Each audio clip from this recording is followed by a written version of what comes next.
Well, jeepers! You're listening to Smash or Pass. Hello, everybody. Welcome back to another episode on the JayBee Milly channel. I am JayBee, and of course, with me is Milly, Hi. and the special returning guest who we'll be interviewing today. I think is pretty much a podcast legend at this point. Is Mr. Joe Sichta. Thank you so much for joining. Hi guys, I've always had fun talking to you.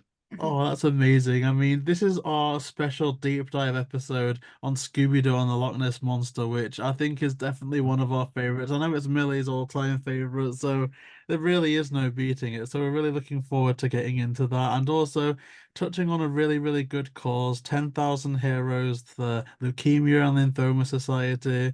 And it's amazing. I believe there's something also tied with Mattel as well with the Play It Forward campaign. So we're definitely really keen to talk about that all throughout, really. Oh, I can't wait, you guys. There's so much good stuff to get into. So yeah, let's have fun. Oh, that's incredible. So I guess what better place to start than the start? From the first interview we did over a year ago now, the moment that really blew our collective minds was when you showed us the Loch Ness Monster pitch book. Like that is still one of our absolute core memories from this whole entire series. So before making that, like what really led to the idea of pitching an idea for a Scooby-Doo and Loch Ness Monster movie? Yeah, well, we were doing the What's New Scooby Doo uh series for Kids WB at the time, and we were sort of um in that first season of getting that going, and Kids WB was, what had taken over a Saturday morning block. And so there, we were producing a whole new Scooby-Doo series. And the DVD movies had quite a few DVD movies that come out, and they were really starting to hit their stride and wanting to do more.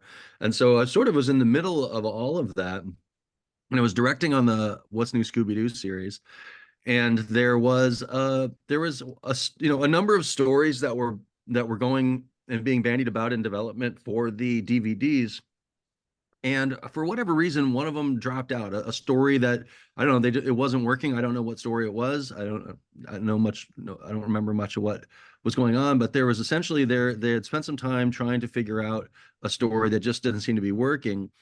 And I had sort of been cooking up this idea. I always loved the Loch Ness Monster, and it was just the perfect vibe for Scooby, right? It's part of what makes it work so well. Is just that spooky monster, and it's Scotland, so it's fog and castles, and it's just the perfect everything, right? And it sort of was a far-flung location from the sleepy California beach town that of Coolsville that they usually are hanging around or just cruising around the countryside. Getting them sort of out and about and being on more of a international, adventure was kind of fun. So all those pieces were there in the recipe of it.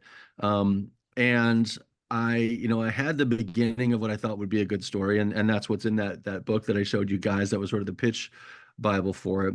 But there was just sort of a moment. There was an opening where they needed an idea. They didn't really have anything going for this next movie to fill that slot, and I caught Christopher Keenan in the hallway. Christopher was our development exec, and he was in charge of all the development at Warner Brothers at that time.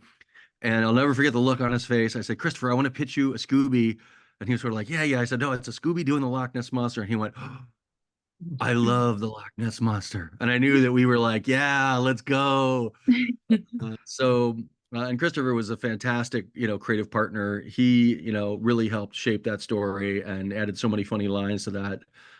Christopher, is an incredibly talented development executive, had a fabulous career. And but I owe it to him and his love of Loch Ness Monster, and he just saw it connect right away too, right? And so the story that's in that book is vastly different than what we ended up with as a story. It's like in development and animation, things change and you're kind of going along, but we knew that, it was a perfect fit, that, there was a tone that would be a good fit. There were lots of fun ideas you could do with a submarine and a monster that was, part submarine. And then when we realized and we started doing our research, and that there were lots of sightings of Loch Ness Monster on land, we were like, oh, that's even better, because now we can start going on land and being in the mud. Like we just kind of keep you guessing as to what is going on, where all the, where is the monster going to show up next. so we got a lot of material out of that too, to be able to play it in the water and on the, so that those were the kind of earliest days of what are we finding here? What's the edges of the story? What are our parameters? What can we work with? And but it was, it was sort of one of those things because it had the other story that was slotted to go in that movie slot fell out. We were sort of had a shorter period of time, so we only had 9 months. Usually they're produced on a 52-week schedule. We would have a year. All the other movies that we did after, we did a year, but in the Loch Ness we only did it in 9 months. So it had a very difficult birth in the early days of getting the story going, because we were started at 3 months late. From the minute we were greenlit, we were 3 months late. So we were, writing the script as quickly as we could and throwing things out and throwing things in, and it was a real adventure to try to get that thing going. I mean, certainly you can't tell from watching it that there was any time constraints or anything there. I mean, I don't think I've ever made a secret of the fact I think it's my favorite Scooby of all time. And since you showed us that initial pitch, every time JB's like, what should we do with interview-wise this week? I'm like, let's do a deep dive on the Loch Ness, even to the point where JB for Christmas managed to find a copy of the book There and it like is. printed out some of the pictures and things. He recreated the entire pitch for me for Christmas. Oh, how did you do, JB? I Well tried to. I done. mean, if you actually saw it, I think you might be a bit disgusted because I didn't have like a guillotine. I had to use the scissors, and it's all messy. Oh. But I do think I tried my best. Oh, it was the best Christmas gift ever. It's the last thing I opened on Christmas Day as well. It was absolutely Oh, amazing. you But killed it. That's great. You made a replica. Now there's only 2 existing copies.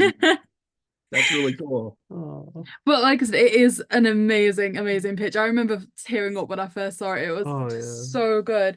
So how do you prepare for a pitch like that? I know you said, there was some research when you realized that there'd been sightings on land and that sort of thing. So was there a certain way you approached preparing the pitch, and did that differ from some of the other ones you've done? Yeah, totally different. Well, I really wanted to wow. I really wanted to like give people the flavor and the atmosphere of what we were trying to do right away. 'Cause I knew I had one shot at it, because I was very young. I was only 31 at the time, which is pretty young for a producer at the studio.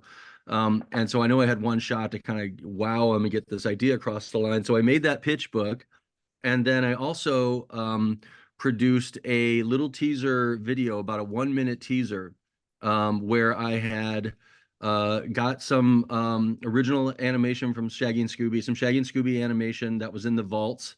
I scanned that, colored in, at this time in the early 2000s, we were transferring over from film to computer. Computer animation was coming online.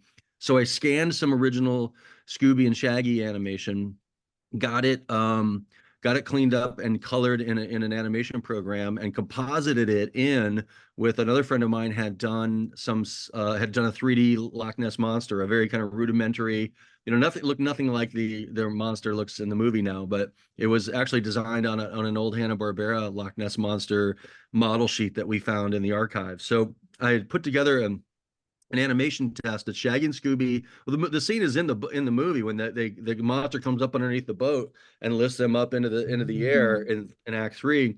That was the scene that we used for the test. So it was, it's on a hard drive somewhere that probably doesn't even work with today's computers, right? This is 20 years ago.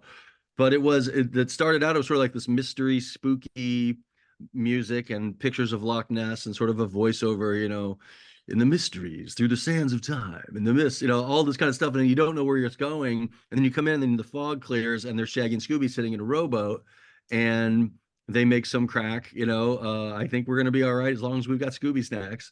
And then the monster comes up underneath them, and it lifts them up, and then it's a shot of them, holding each other and screaming. And then it says Scooby Doo and the Loch Ness Monster. So I had shown a composite of what I was trying to do, that we would use a 3D monster with 2D animation, and that had not really been done very much. That was the earliest days of doing what's called 2.5D. Now we call it 2.5D, where you use computer animation and you cell shade it to look like it belongs in the 2D world. But this was sort of the earliest days of some of that tech. And so I got one of our brilliant tech ops and post-production supervisor, Bradford Keats, who's actually working with me now in my new company. Bradford and I are working together again after 15 years. Bradford was responsible for all the transformation from film to digital at the studio. as we transitioned to that workflow, and he was handling sort of all the post-production. And I'm on the creative side, I was in the front end in pre-production, right? So you have to have a team of people who are all talking to each other, because I'm doing something in the beginning of the process, and he's got to take it and make it sure, I got to make sure it meets his specs so that it can go through his process and we can put the thing out where it needs to go. It's all one team working together and communicating with each other. So I went into Bradford. I said, Bradford, I got this thing. I don't know how to post it. I don't know how to post, how to get it down to where it needs to go to transfer it to, I have all the pieces, but I don't have it put together. And so Bradford helped me put it together. And he was like, "Oh, I got you, bro." And he like totally hooked me up, and we composited this thing, dumped it down to videotape. And then my wife had a little box that sat in our bathroom. It was like a little treasure chest, but it was like a potpourri chest of just little, candles and like some, just like a little house, decorative housing. But to me, it looked like a pirate chest. And I was like, "Oh," and I like dumped it out, and I put the potpourri in a bag, and I did a VHS cover sleeve out of plastic cassette holder, and I sort of branded it, made a Scooby Doo and the Loch Ness Monster label, put it on that. And I delivered that to Christopher, and he took it in to Sandra Schwartz, who was the president of Warner Brothers Animation at that time. And so these guys get on their desk this treasure chest that looked like a pirate chest, like little, it's tiny though. It's like this big. It's not huge, right? It's this little sort of thing. You open it, and it's got this book, this monster book in there, and it's got this videotape that says essentially "Play Me." So they see the book, they read it, and then they watch the thing, and it all made sense. Like the tone was there, even though the story changed quite a bit. What we were trying to go, the vision for what we were trying to do, what a good fit it was for Scooby, and the fact that that they needed a new something to go in this slot. They just didn't have anything else that was quite ready. And then so they came to me and said, "Okay, you can do this, but you have to get it done in 9 months. That's the deal." And Marge Dean, who was producing Scooby's at that time, right now she runs Skybound, that does all Invincibles, and she's the head of women in animation. Marge has gone on and been an amazing producer, just done so many things. She and I worked together for many years. I adore her. She championed it too, and she was like, "We can get this done. You and me, we can get this done in 9 months. We just have to hammer. We just got to go, and we got to start right now because we're 3 months behind." And we just did it. So it was just, the pitch had that sort of vision around it, and it always sort of circled around that tone. It's like we knew what we were trying to get done. We knew the flavor of what we wanted to do, right? And so that was always sort of our North Star of, okay, we knew what we wanted it to feel like, and it would just happen to be the perfect fit for one of my favorite flavors of Scooby. It's just that spooky tone that you could hit. It just, all the pieces were there. The only thing that wasn't there was the characters and the story. But we whipped it, in about 4 weeks, we whipped together a story and that we all liked, and some characters that we liked. And Kathy Castillo, who is our fabulous character designer on Loch Ness, she jumped in and absolutely crushed it, with character designs.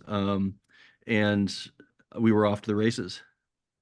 That's fantastic. I wish we could locate or like recover that video somehow. But we know from like other things we've done, like speaking to like Right. some people from the first live action movie, which is like 22 years ago, like he had to convert it from a hard disk to a file, put that onto a USB, put that on a computer, then convert that file. That was it's absolutely I know crazy when it comes it's to that. probably like on a jazz drive, which is something that's from 19, like it's like, and it was like it's like 2 gigs, a 2 gig jazz drive. Wow, you can't even imagine the power of that, and I don't even know what it would plug into today. You probably Oh need 15 no. cables to connect it to anything that's modern today. But it does exist somewhere in my storage facility. Someday maybe I'll try to find it. I wouldn't even know where. Somebody somewhere could figure out transferring it, but it would be fun to dig that up.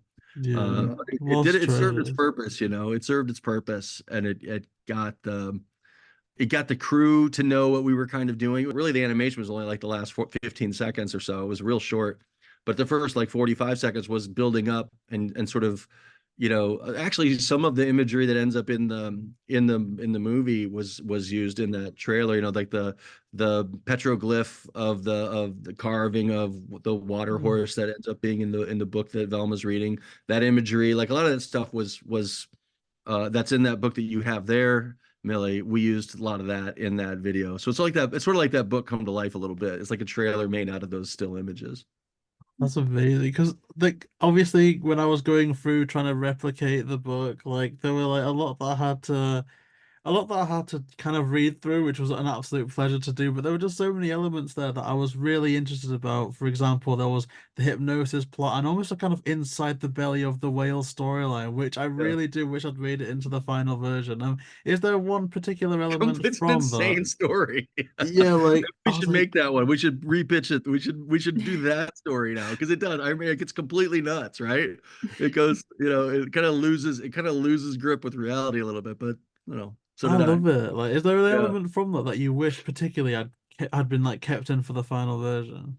Well, it was sort of that fun idea, right? If there was hypnosis that, and then, play on the end and wait, did it really happen? Were we actually, not knowing and having that sort of ambiguous ending on it was always, that's what I liked about that. It allowed you, the hypnosis allowed you kind of get away with things that you couldn't necessarily explain, but you could then play a trick at the end and say, well, wait, that doesn't make sense because we have this. If we have this, then maybe it was real after all.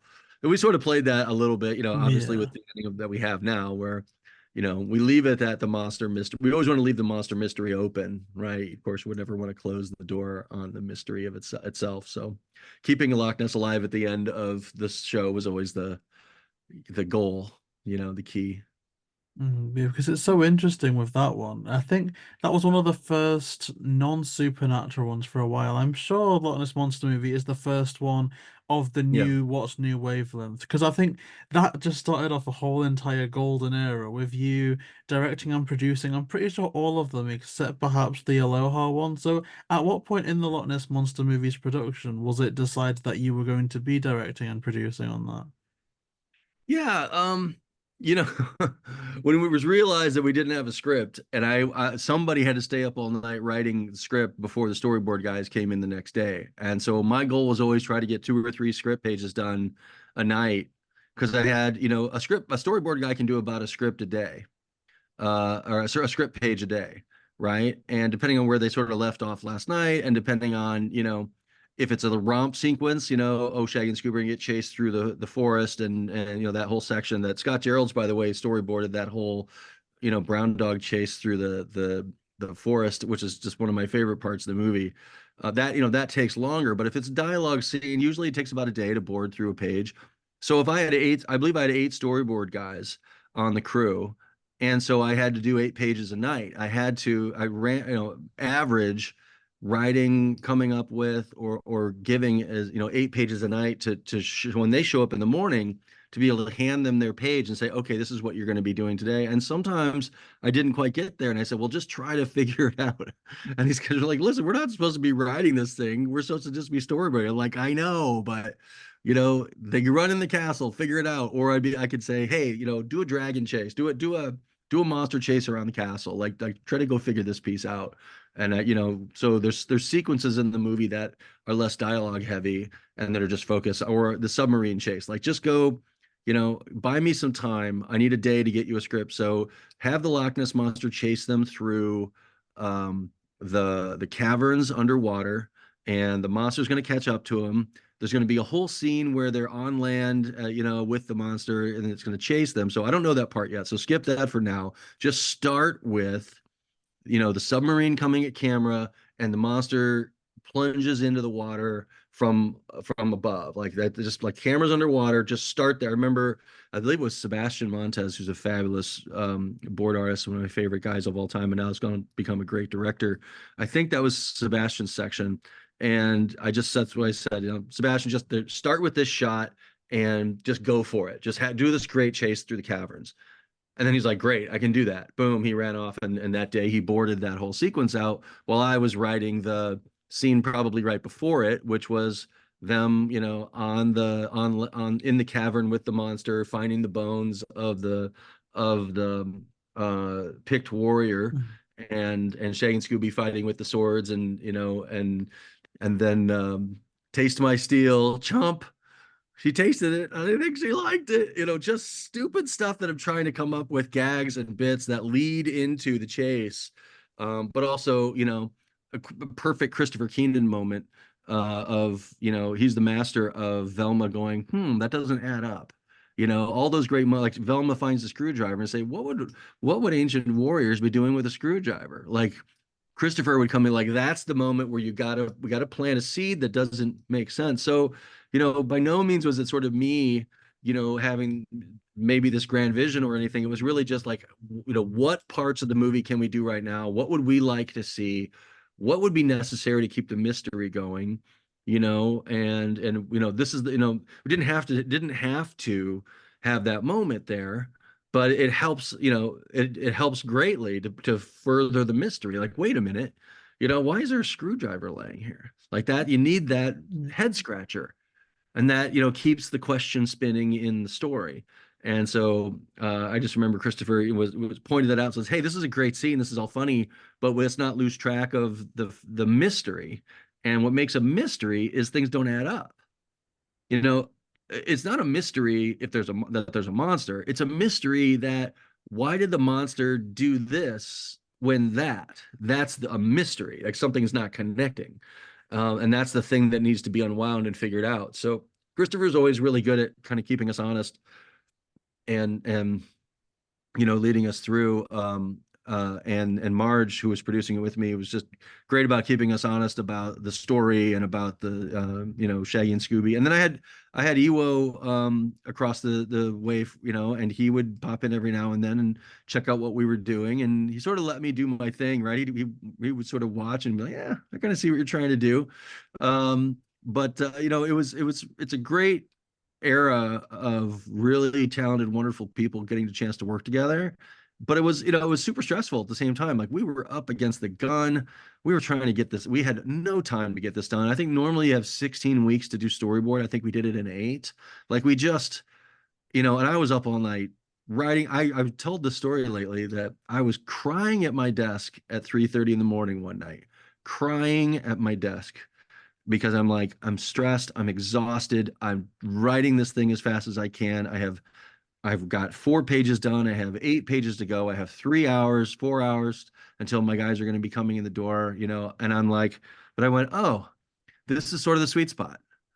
If I'm crying at my desk at 3:30 in the morning and I'm emotionally and physically, mentally exhausted, but I'm still going, then this is all going to be okay.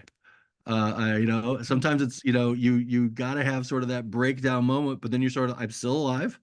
It didn't kill me. I'm happy to be crying here at my desk, because that means I care enough to keep going, and I believe in this story. And if I'm willing to do this, then I'm sort of self-selecting that we're gonna win. I'm not gonna give up, and I'll even sit here and cry at 3:30 in the morning if I have to, but I'm not gonna let this thing not pull off. And the trick of having such a short schedule is you just have that little window of time, and TV and DVD movies are kind of always like this. You only have that little window of time to make an impact on it. And so you got to give it everything you've got in that short period of time. But that window is open. Like, I can make a joke. I can do a drawing. I could do a thing. This could be better. I could punch that up. Like, that window closes, and then you ship it. It's gone and it has to go be animated, and you can't change it. It isn't feature animation where you get to pull it back and you noodle it to death, or you pull it out and you delay the release. That's not an option. The option is it goes and you're done. And if something's broken, you fix it in post maybe, but you're very limited. So that challenge was there, and but also that opportunity of, well, we can make something great if we're just willing. And my storyboard guys, fought the good fight. They hung in there. It's very stressful for them. It was not a great time making it.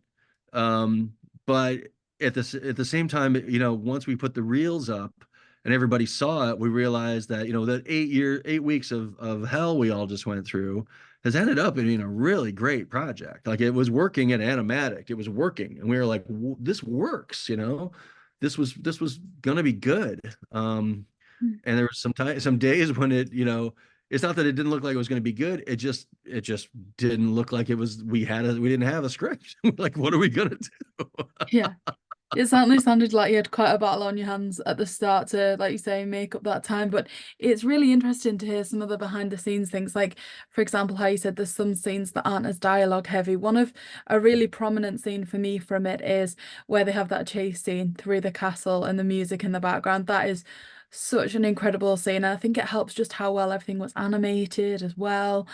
The Loch Ness Monster is so, I guess, well documented in terms of sightings and how different people perceive it. How was it that you decided on that image that you wanted? Is it from some of the things you'd seen in the media? Is it, I know you said you'd always had an interest, is that you had an image in your mind that you wanted to recreate? Yeah. I had an idea of as more of a moray eel was really, that's why it has kind of an underbite.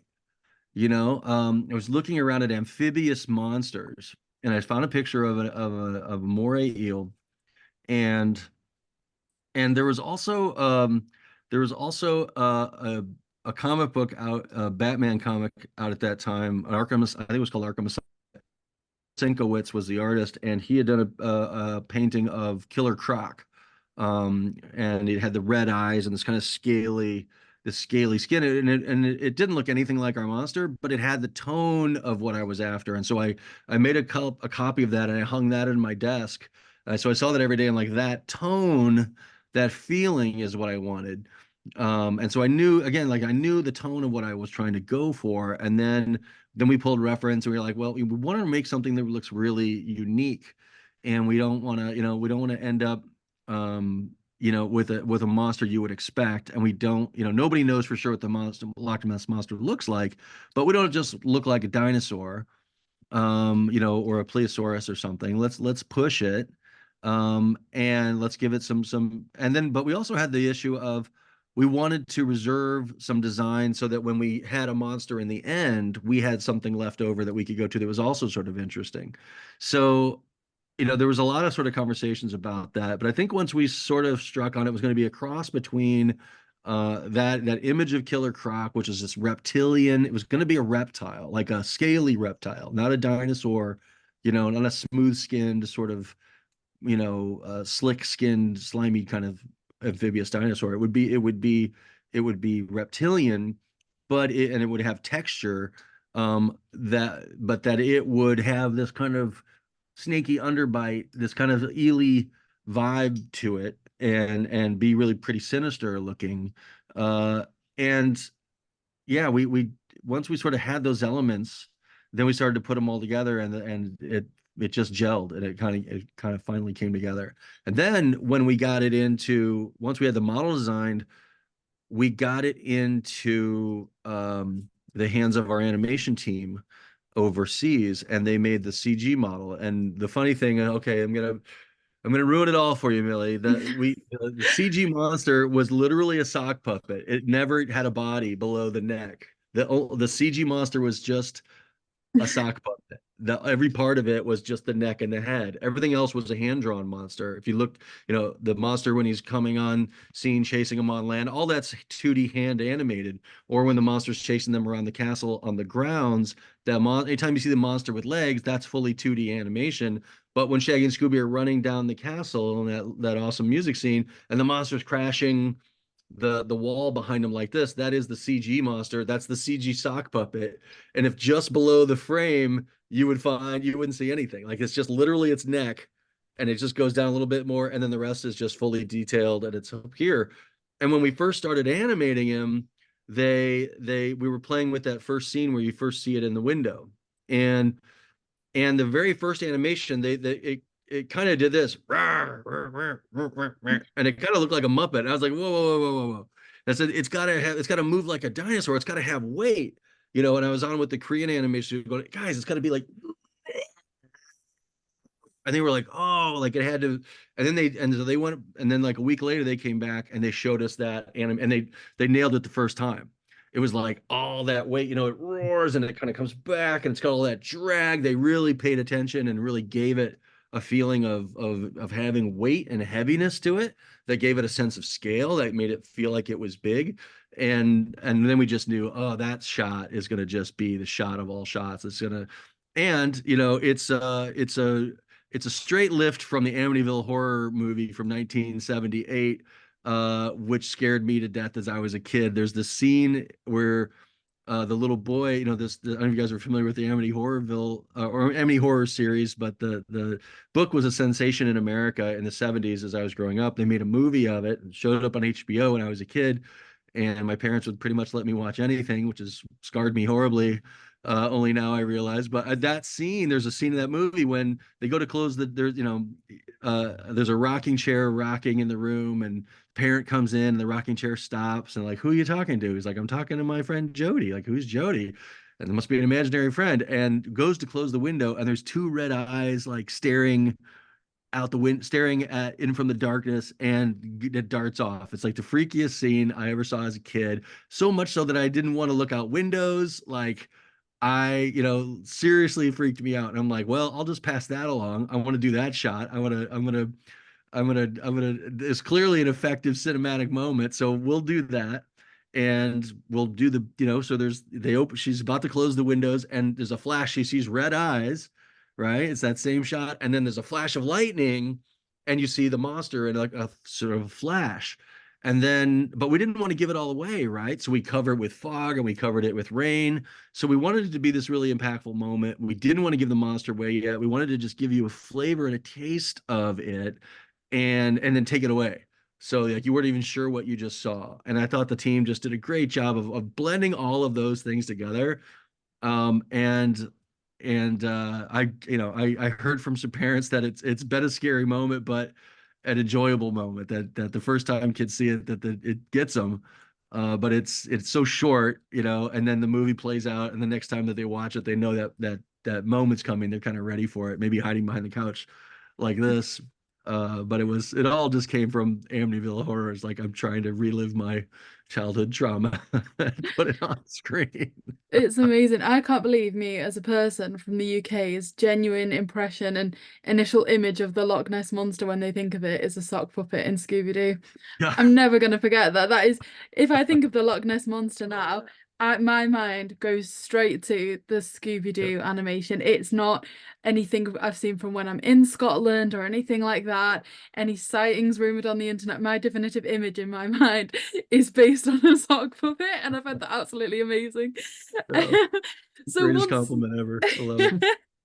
Once you'd got that image down of what you wanted for the Loch Ness monster, how did the rest of the cast kind of fit around that? Did you have any people in mind that you wanted? Were there any Scottish actors that you ever considered for playing the roles? Yeah, there were a few Scottish actors that we were trying to get. Like Billy Connolly is a really well-known Scottish comedian and actor, and we almost got him, I think, at one point, but he was pretty busy. And like we tried to get. It was a real balance because there was a lot of concern that with Scottish accents that it would be tough to understand, even with the actors we had that were faking Scottish accents. There was some discussion that it was still kind of hard to understand some of the dialogue and stuff. So it was definitely a concern, sort of, I think, a concern that we didn't necessarily realize till we got to casting. Like, we're just going along making this Loch Ness monster. Like, wait a minute, these guys are all supposed to be Scottish, and how are we going to cast this? And what's the the first thing we went to, I think the first was Jeff Bennett, who's just has done so many voices, and Jeff can do anything. So Jeff doing Sir Ian made that really easy because he could do a Scottish brogue but make it really clear and understandable. Am I getting that right? It was Jeff, right? Yeah, Jeff did Sir Ian, and he did Del. So he did both of those voices, which is an incredible feat, right? That those are the same voice actor. And this shows you the range of someone like Jeff Bennett, right? Who can, totally convincingly be two characters on screen talking to each other. And it's the same voice actor playing both characters, so once that, and Del was an American, so we cheated there. We got out of that one. And then we had Phil Lamar and, oh gosh, he's a brilliant voice actor. And John DiMaggio, did the Lachlan, Lachlan and, so you guys, it's all leaving me. The brothers, the two brothers of I can hear Shannon's voice saying their names. Anyway, the brothers, they came in and we had worked with those guys before. So it's all like just working with people that you know, love, and trust is half the battle. Like these guys can handle it, you know, and so they took over on the brothers, and then Frank Welker, who does Scooby Doo, handled the dad, right? So we were doing it all sort of in our little family of people that we always work with. So it wasn't like casting this big net. Let's find Scottish actors. Like we were so pressed for time, like we had to get this thing recorded, right? So we were like, let's just go. And that's how animation used to really work. It's like we just go with the 5 people you know, and we just get it done, and it's due on Tuesday, and you get it through, right? You don't have time to make a big deal out of it. So we just grabbed the people that we knew, loved, and trusted were on our way. But we did bring in Sheena Easton, and Sheena Easton is Scottish, and so she was fabulous as Professor Penelope Pembroke. She was a delight, you know, totally nailed it. She was in Los Angeles at the time. I think she was passing through. I think she lives in a couple of places elsewhere, but she was in town. So we had her. It was great to have her come in, get to meet her. She was wonderful and just absolutely nailed that character, which had such a needed to have a gruff piece, needed to have a strength to her, but she also really needed to have this soft side. You know, she needed to sort of be the most sympathetic character. And yet she was up against, you know, Sir Ian, who's this complete jerk, you know, and to see them sort of, you know, melt a little bit on both sides with each other, but they have a history as they come into the show, you know, right there, they have a former history and can't stand each other. So, you know, Sheena was able to give us the authentic, you know, the sort of authentic Scottish lass that she could deliver for us, and also play the strong end of that against this gruff that she had to be. Whereas someone like Grey DeLisle, who played Daphne, she took over for Shannon, right? So she was Shannon Blake and Daphne, which made sense that they have a similar voice. And so she was able to do a beautiful Scottish brogue. It was really clear and clean.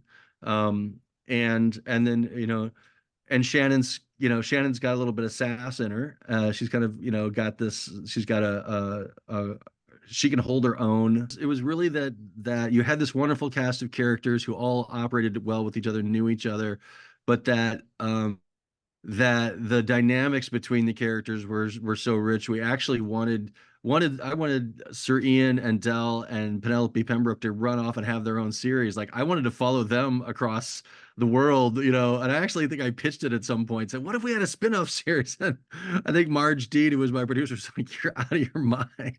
You have Scooby Doo, which is this, you know, world-renowned beloved property, and you have these characters that you want to go and do an original episode, you know, an original series on. You know, it's not going to work. I realized she was probably right. I do have a funny story though, that we did since we were sort of making it up on the fly with the script, and I was telling the guy, hey, go work out this sequence, you know. Man, there was a whole sequence that Kyle Menke did, who was just a great storyboard artist, and Kyle, you know, boarded out this entire song sequence that happens. You know, we had a song planned, and he had, and it was Duncan McGubbin who was telling the story of the Loch Ness monster, and this was like the end of Act A. It was right. I think, you know, more or less before Shaggy and Scooby went to bed that night at Blake Castle. They ended up going down to the pub, and they hear the story, because that's the thing that made them all spook. The whole idea was that got them all wound up and freaked out about the monster that night, and then the monster attacks them, right? Which is kind of like a stolen from American Werewolf in London, which is like one of my all-time favorite movies. Also, I just steal things from my favorite movies, guys. That's all I'm doing.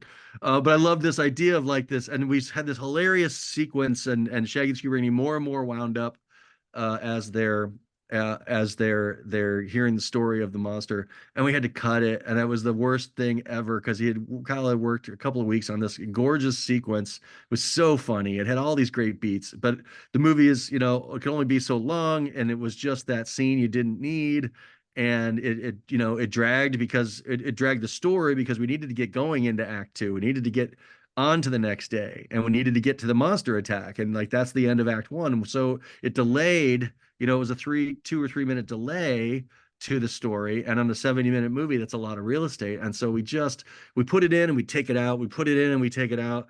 And you just from as a standalone, it was brilliant. But in the whole, it just was the thing that was stopping us from getting going to the next thing. And so we had to pull it out. And then in the end, we had a whole little bit where there was the slightest suggestion that there could be a romantic future for Sir Ian and Penelope Pembroke. There was like the slightest, the smallest slight, and then Del, of course, like comes in and ruins the moment. It was a great bit, and it really was rich, but it was also me, running off, trying to make a story go on. So there's sort of these things that you got to hold yourself back from and go, you've only got 70 minutes. And when the credits roll, you have to accept the story's over. But then having the monster come back and having them have that little moment at the end where they all get healed up together and are kind of, working as a unit, that was pretty joyful. But that all really comes together out of the voice actors making these characters so real that I wanted them to kind of continue going on and living, for ages beyond. That's crazy. Like, how far along did those sequences get? Because it's such a shame to think about them not being on like the DVD bonus features. I know, right? Yeah. They're probably in a box somewhere in a mountain that WB stores all of its files, or else they just chucked it and recycled. I don't know. But those storyboards were done, like they were fully boarded, and we had them in, they were in the Atomatic. Like there's a cut, out there somewhere. It's probably the movie's 70 minutes long. There's probably a 76-minute cut out there somewhere. Cause you always, we call it coming in long, right? You don't know really what you have on your hands till you time it out, you get it up, you get the voice acting in, you edit in the pieces and the beats, and you board it, but then you time it. And you get it up on the reel, and now you're watching. You're like, okay, how are we doing? You're like, well, it's a great movie, but you're 6 minutes long, and you're like, and so you got to go in and find, you just got to go in and ruthlessly find anything you can cut, and you end up cutting things you love, but you can't help. You don't have any choice. You have to just be ruthless and decide what serves the story. And both of those sequences, as much as we loved them, they didn't serve the core story. They served us loving our characters and loving to do bits, and loving to just pad out and have fun, but it didn't serve the story. And so that is where you always have to land, which is difficult about a 70-minute movie. It's not a full feature, right? If features runs around 90, these are 70-minute movies. So they're big TV shows or small features. And so it's kind of it's an accelerated format to hit. You really got to move your story along. You don't have time for a few things that you would maybe, ordinarily feel you had the luxury to do in a full feature. You just don't have those extra bits. No, and it's crazy because the music, especially in that era of Scooby Doo, just seems so integral. It's almost like Goblin King made up for all like the cut music. But like Millie said, like one of the best musical sequences is that Brothers Forever song, and something that I'm really curious about, and I don't even know if this is like going too deep cut into the chicken and the egg scenario, but that song lines up lyrically so perfectly with the chase scene. So I'm curious to know, was the song inspired by the chase scene, or did the chase scene inspire the song? Like, which kind of way around was that? A little bit of both, right? So we got so our brilliant composer Tom Chase gave us the original click track, right? He says, I'm kind of thinking this, and he kind of does what we call a click track, which is the basic rhythm, the basic underlying. Here's the length. It's going to run 2.5 minutes or something, and it's going to have this is many beats per minute. That's why it's called a click track. It's how many beats, diggity diggity diggity diggity diggity. What it's going to run, and then like here's the basic melody line, right? So he kind of gave us that, so we had that to kind of work with, and then we started to board out what we wanted the sequence to be, and then we could. Since we had the core track and rhythm, we could write to the gags and the bits that we were doing. I think we hit on the title Brothers Forever pretty early, that's what this would be about, because Shay and Scooby are like brothers, and that's kind of how we always think about them. And Tom and I sort of bonded over that.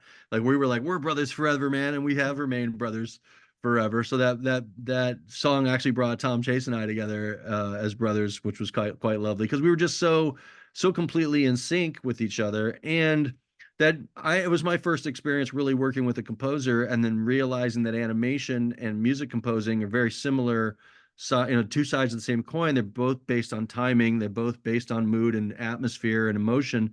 And so, and they both have movements in them. So Tom's over here writing music. I'm over here timing out animation, and those things come together, and you realize that the visual language of an animated movie is a lot like music. There's a musicality to the timing.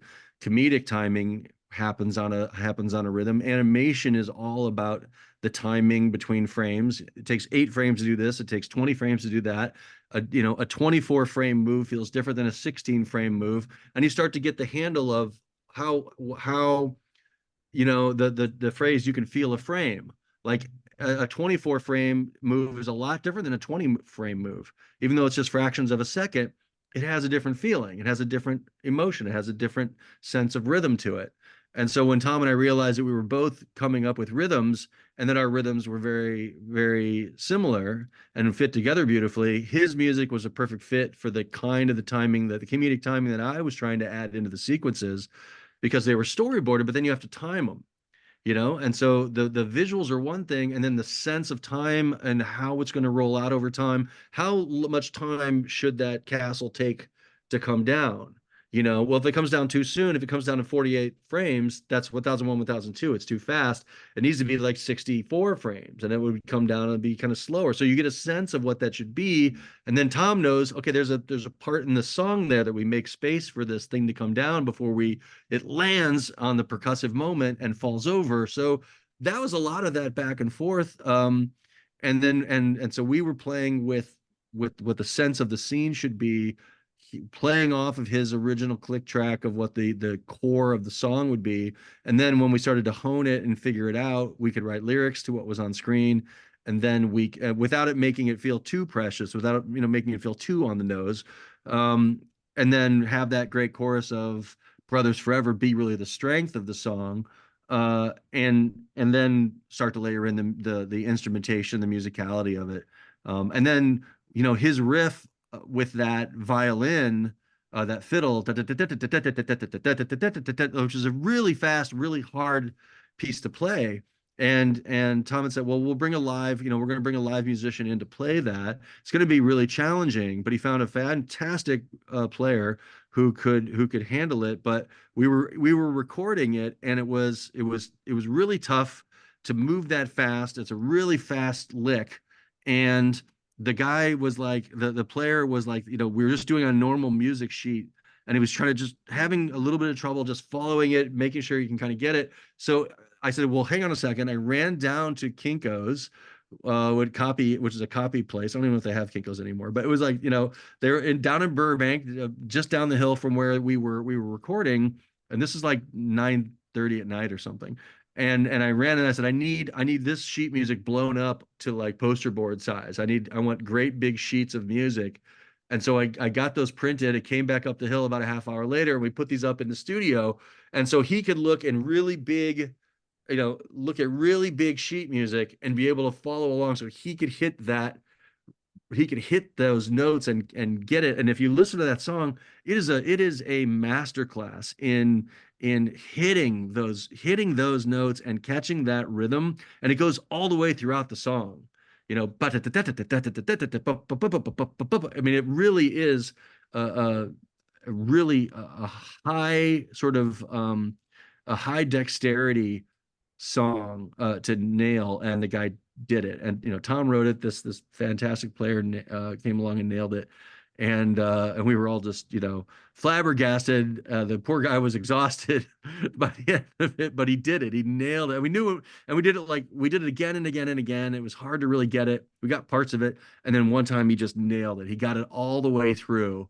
And it was pretty glorious. That moment of like he got it all the way through, and then he just had it, right? Because he had to practice it and practice it and practice it, and then he figured it out, got it, and then we just like, that's it. We have the take, and that's what's in the movie.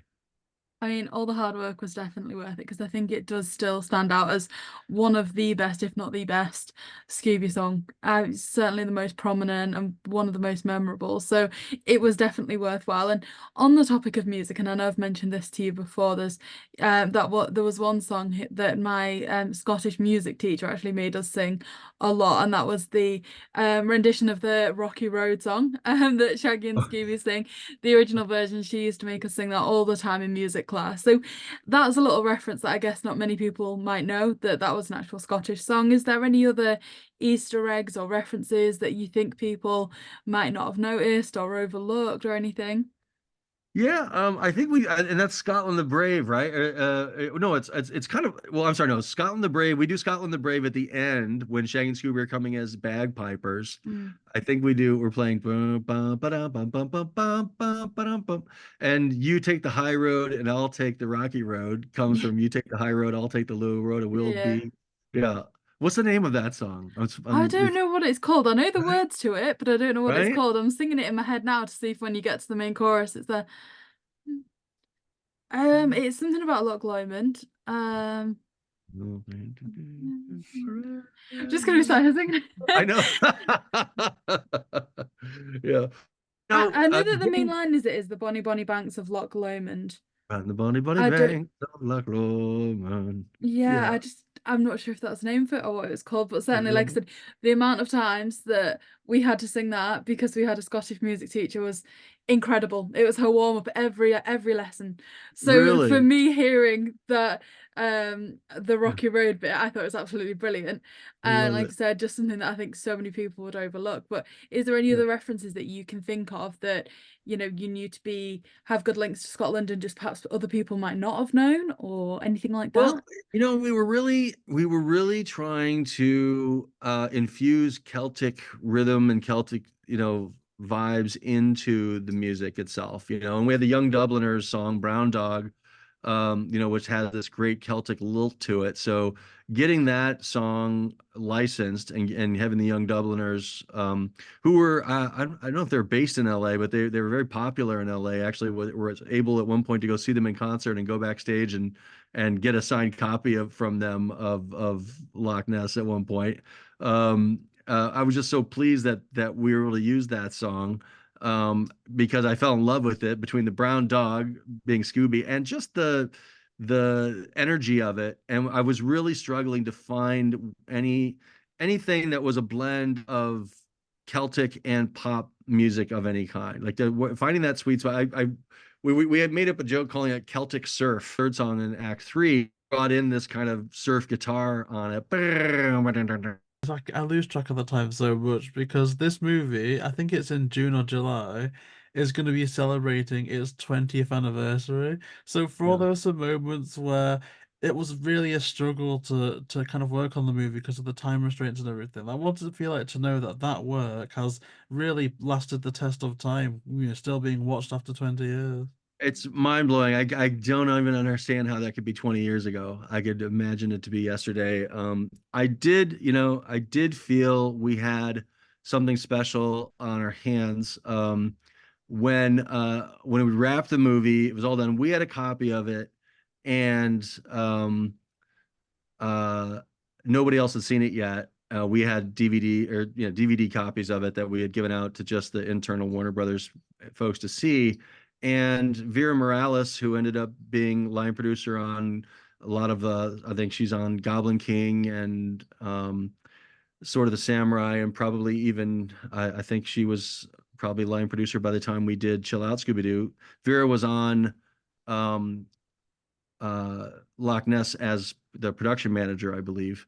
Um, and she had a son, a little boy, and he was probably 7 or so. He's right in the right age range of it. And she left me a voicemail on my phone just saying, "Hey, I just wanted you to know, I remember I just got home, and I got a voicemail from Vera, and I listened. She says, "Hey, I just wanted you to let you know that Tyler is sitting here watching it, and he's really, really loving it. He's really into it. He thinks it's great." And I was like, that's all I needed to hear. Like I got one, like pure kid, no bias, doesn't know anything about it, had not seen anything, just sat down to watch the movie, and that it was working, that he really enjoyed it. And so that made me, realize, that made me feel, okay, it worked. We something must be working here.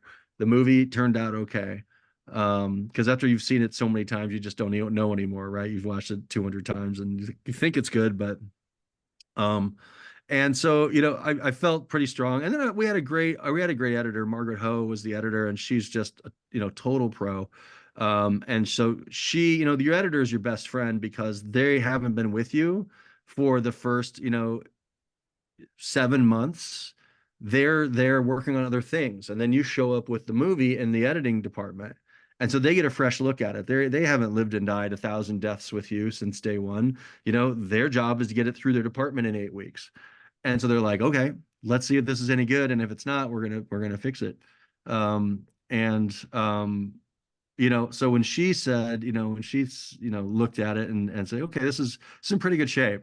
And I think we've really got something here, and we're just going to make it better and better with each pass. That gave me a lot of confidence too, that with her eye coming and seeing it raw, that we had good material to play with to finish it up. And I especially love, I another thing that I had to kind of fight for, and I thought turned out really nice, was actually the opening moment with the Warner Brothers logo when it turns to the water and the monster kind of comes through and disturbs it. Like that was CG, that we weren't doing a lot of CG just yet. I mean, now, I guess that's the other thing, is that I'm kind of happy 20 years later that more or less it holds up. I think the CG we did, since we were, I think, thoughtful about it and we didn't overuse it, it isn't too glaring. The sub is 3D in some places, and the monster is 3D, and that opening moment is 3D. But it doesn't like jump out at you, I think, and it doesn't take you out of it. It doesn't, pull you out to go, oh, that's 3D. It layers in and helps serve the story. I was really happy technically that it holds up. And I'm happy, just, obviously, that the story and the music and the characters and the mystery itself and the laughs all still resonate. They do. I mean, it certainly has definitely withstood the test of time. And, looking at things now a bit more kind of current and present, is there any projects that you're working on at the moment that you are able to talk about? Sure. What I'm loving, I've been on Thomas and Friends All Engines Go for Mattel for about 4 years now. We produced 4 seasons for Netflix and for Cartoon Network in the US, and Treehouse Chorus Entertainment in Canada. And I'm not sure. I know it's playing in the UK. I think maybe on Channel 4. I'm not sure. I don't know UK broadcast very much. And maybe it's on Netflix in the UK. But that's been a great little show. And actually, it's a lot like Scooby. It's got some of the same fun things I loved about working on Scooby are in this show, in that it's a squash and stretch, fun, cartoony show full of heart, with great characters who are really kind to each other, and fun, silly, goofy stories, but with heart. And there's musical sequences that we get to have fun. In fact, I'm looking at a show we're working on right now. We've done a number of 60-minute specials. Each season we've done a 60-minute special, which is close to like a 70-minute Scooby movie, right? So we're doing these bigger movies, and we're working on the very last one now. And there is I didn't do it. My director in Canada put in a Scooby reference, the hallway sequence where they're running back and forth. We got them chasing this runaway car around, and it's doing the hallway bit. Like, they're here and they're coming here, like, hey, I put a little Scooby reference in there for you. And so I just saw that like 2 days ago, and I cracked up. So it sometimes just comes back, but it sort of speaks to, this show we're working on has that fun sensibility where you can kind of get away with some silly things like that just keep it light, and you can divert from reality with a little bit of cartoon license. And not a lot of shows, I think, right now maybe carry that sense of fun, playfulness. That's just, you need a lot of pieces of the puzzle to come together for that kind of world to work. And Thomas and Friends, since we've taken a departure from the original to try to reboot it, refresh a lot of fun musical sequences, can get away with some cartoony gags and pull some jokes. And so I'm actually having as much fun now on Thomas as I had during my Scooby days. It's just the kind of stuff that I really like to do. I've worked on a lot of different shows that have different sensibilities and do different things. But this and Scooby are the closest thing to each other in that I've worked on. And I've been, was lucky to work on Scooby for 6 years, and I'm lucky to been on Thomas now for 4 years. So those are both great runs in an animation career. You pop from project to project a lot. So I've been feel very thankful and fortunate that the people that are making them, they want this sort of fun, comedy, enjoyable entertainment, the tone and kind of entertainment that is in both. I feel very lucky to get a chance twice in a career to work on this kind of stuff. I mean, it certainly does sound absolutely amazing. And in regards to updates with that show or anything else, where's the best place for people to be keeping up with your work? Yeah, definitely Thomas and Friends on Netflix or wherever you can find it is the work. I've got two other companies that I'm running while I'm producing with Mattel. I have started two other companies. One is a animation they're both animation companies. One specifically does work with the government with the state of California. We're producing animation for them. So the company's called Public Pixels Media. And you can go, and I'll send you guys the links so you guys can post, but the Tri-County Regional Center is the YouTube page, and we've produced 20 episodes so far of an animated series that explains to people that are in the Department of Developmental Services in California is people that have autism or cerebral palsy or MS or Down syndrome or any form of a developmental challenge that California has this great program, and a lot of states do in the states, but specifically California asked us to produce some shorts that explain sort of what their rights are as residents in these houses that they live in, and you're being supported. Doesn't mean that you have to, you have to follow, be in different rules than anyone else who lives just a free life, and you can go to the store whenever you want. You can have privacy in your house, all these sorts of things that are the rules. And so we produced a series around that, but we made it fun. And they asked us, can we take these really dry rules and create some characters and have some fun with the stories so we can illustrate and educate people on the people that are receiving services, what their rights are, and then also people who are providing those services, the vendors who run these houses. They need to know what the rules are and there's 10 kind of key rules. And so we have this animated series called the HCBS. It's the home care based system, HCBS Final Rule. And the final rule are these 10 rules. And so there's 10 episodes, 10 for people receiving services, 10 for people that are providing services. And they're the same stories, just from different perspectives. And so we were able to got those produced last year, and they've gone over really, really well. And some other characters we're developing too. So that's been a great project. It's not only is it doing good work, producing for nonprofit in the government and getting this kind of information out, but we've had a lot of fun doing it, and it's taken kind of serious material and made it fun and accessible. And we had RJ Mitty from Breaking Bad, who played Walter White's son. He voiced one of our main characters who has cerebral palsy, which RJ Mitty does have. And then we had autistic actors perform for the characters who have autism in the show. So we tried to be as authentic and provide opportunities for voice actors from the community to play those characters, and they're great, and they did a fantastic job with it. So it's a lot of fun, and we're having a ball with that. That's keeping us really busy. And then my other studio is called VRI Studios, and we've signed a deal with Amazon. They picked up one of our properties, so we've got an option going with Amazon for one of our intellectual properties that's part of the company. And we just picked up a mid-grade best-selling children's book, or really a mid-grade. Mid-grade is the age, elementary school age range. This book called The Curious League of Detectives and Thieves. Oddly enough, it's a detective series. It's written by a fantastic author named Tom Phillips, who works with us. He's also been writing with us on the on the work for Public Pixels. So we sort of have these two companies. One's for working with the government, and that's a really specific company, and one over here is for kind of working for Hollywood. So we picked up Tommy's book series. He's been working on it for 10 years.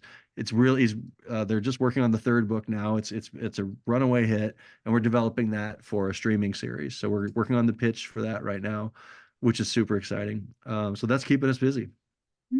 That is incredible. And I know that you did want to talk about, the 10,000 heroes as well. Like, is there anything that you can elaborate on that or to like spread awareness? And of course, we'll keep all the links in the description down below as well. I had this opportunity to uh, help raise money for the Leukemia Lymphoma Society. There are no kid-focused treatments for leukemia. They're receiving adult treatments at reduced doses.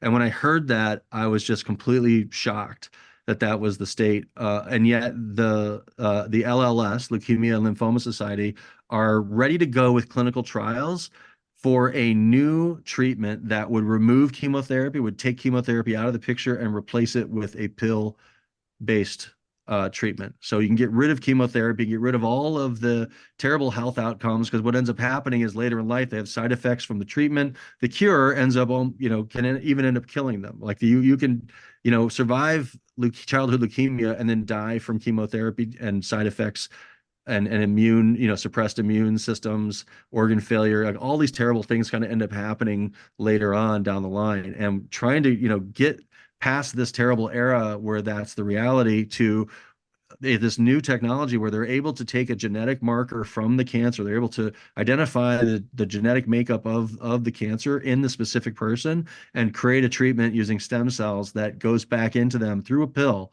and goes and attacks the cancer. Instead of using chemotherapy to kind of kill everything, you're able to do a super targeted, very specific, bespoke treatment for a very specific person. And the science is in, it works. We're just need the funding to go to clinical trials. So I'm a cancer survivor. I had Hodgkin's disease back in 1998, which is a lymphoma.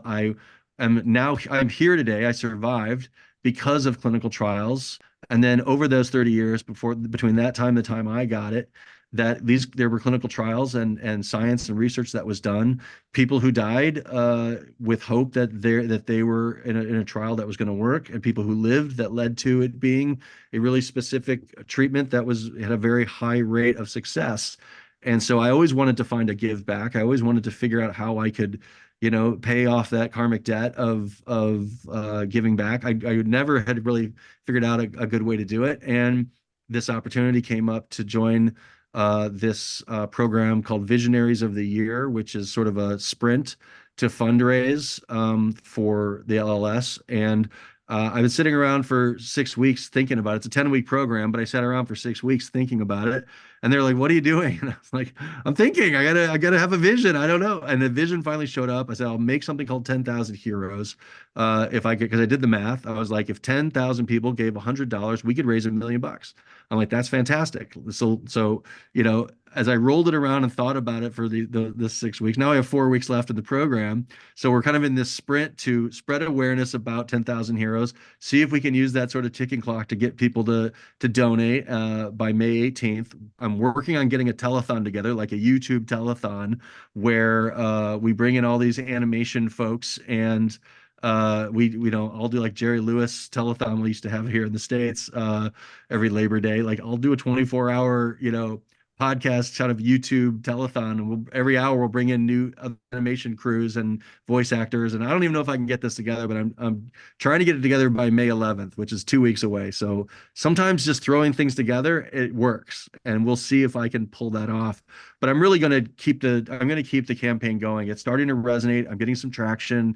I've also got Mattel on board. They've come on board as corporate partners with me in the program. They don't really do fundraising, but they do give away toys and products to kids who have illnesses, and they have a fabulous program through Play It Forward. That's their charitable arm, and they have a Barbie who's called Brave Barbie, and she's bald. Her hair comes off, and you can see like a kid who's going through chemotherapy can see a Barbie that looks like them and can understand that that they're beautiful. no matter what, hair or no hair. And they've given 100,000 of Brave Barbies away over 10 years. And so it's a program that like a lot of people don't even know exists. It's such a great program, and there's such great people running that over at Mattel. So partnering with them has been great. Connecting them to the Leukemia and Lymphoma Society because they didn't know each other. So I'm just sort of connecting dots where I can, and then reaching out into connections that I have, friends in my network that are on a corporate level, looking for corporate donations on sort of that level, looking for grassroots donations just through my own social network and throughout the animation community, gathering those folks together. I'm sort of just doing everything I can do to within my sphere of influence to try to figure out how I can help, what I can do. So the next 4 weeks are sort of this campaign that we're on, but really I'm going to keep extending and growing out 10,000 heroes. The long tail of it is we're going to go 10,000 heroes. It'll eventually become 100,000 heroes, and then we'll have 1,000,000 heroes. Like letting this thing evolve over time, and we're just in the earliest days of getting that going. So, but the immediate ask is anybody who hears this message or knows anyone who's been touched by leukemia, lymphoma, and be willing to donate. Of course, we'll take any donation size, but the math is, if you can donate $100, be one of our 10,000 heroes, it'll help us raise $1 million, and it'll go right to running these clinical trials. And we're going to end chemotherapy for kids with cancer. I mean, there couldn't be a better cause. And it would literally change the world, save millions of kids from this horrible, horrible process, and create a bespoke treatment for leukemia that should have always been here. It existed. Blows my mind that it doesn't, but I'll be damned if I'm going to get off this earth before I don't do everything I can to try to make that happen. So I'm super passionate about it and into it. And the people at LLS are fantastic. They're just such a great group of people. So I'm trying to help them tell this story, find this reach, and raise these funds. Oh, that's absolutely fantastic. Like, we're definitely going to be sure to leave links in the description and, of course, share that about as much as we can. Like, that is just absolutely fabulous. Thank you so, so much for coming on and sharing that. Like, oh, it's just amazing. And I hope that you do manage to get like that live stream thing together, because for all you've probably got like a millions of the connections that we have. If you are just like 2 or 3 people short, like with the people that we've got on the show, if we can like help to fill out those spots at all, like we'll definitely do all we can to make sure that that happens. So thank you so Great. much. Thank you, man. Well, I've got a call later today. I'm trying to figure out how I can swing this. So I'll reach out to you guys. You guys, it's funny. It's a 24-hour telethon. So I probably need people that are on London time. We're gonna need, I'm gonna have my friends in Australia. I'm gonna have to have you guys. Like I gotta figure out where people are. I got guys in Japan. Like I gotta figure out who's gonna stay up all night with me. Oh, you're definitely very brave to consider that after the internet issues we've had in this episode. Like, I don't think that would be a bit. Well, I don't have any illusion. I think it's going to be a total disaster. Oh, I think the more of a disaster it is, the better. It's not going to be perfect no matter what. But if we can, so if we do get it together, I'll let you know. Please help me spread the word on it. And sometimes when you just throw something together, it actually comes off better than you try to plan something perfectly. Better to keep it loose and just, if we can get, some of the great animation folks to give us a few hours of their time on a Saturday and come in and talk to us, we can record it. We can use it to as a live event, but also record it and then use those clips and just drive the overall awareness. 10,000 heroes is kind of a superheroes kind of idea, and so it's a perfect fit for animation. And the people in the animation community are just the most fabulous people. The most wonderful group. So and so are the animation fans, right? Everyone who loves animation, who's in it, we're all in it because we're kids at heart. This cause to try to push forward with science and clinical trials for kids who have cancer. I mean, it just couldn't be a better fit. And I just don't think there's a better story on the planet. This is the greatest story that's ever been told, that we could solve pediatric leukemia with a pill. That blows my mind that that's on offer. And only thing standing between us and the cure is the money. So let's go get the money. Let's figure it out. Absolutely. What a great thing to end that on, because it's just amazing. And again, like hopefully we'll be in touch and hopefully things can materialize, but that's such a great cause. And I guess that does conclude all of the questions that we had for you today. Thank you so much for coming on again to speak about not only those great causes, but also like the Scooby Doo movies as well. It just means the whole world to us how much time you've given us. So thank you so much for that. Well, thank you guys for the enthusiasm. It's a joy talking with you guys. And Loch Ness is my favorite movie too, Millie. So I'm right there with you. Oh, that is wonderful. And we know for a fact that everyone watching this will have enjoyed it. If you have been watching, please make sure to like and subscribe and check out all the links in the description down below. Thank you so much, and we will see you next time.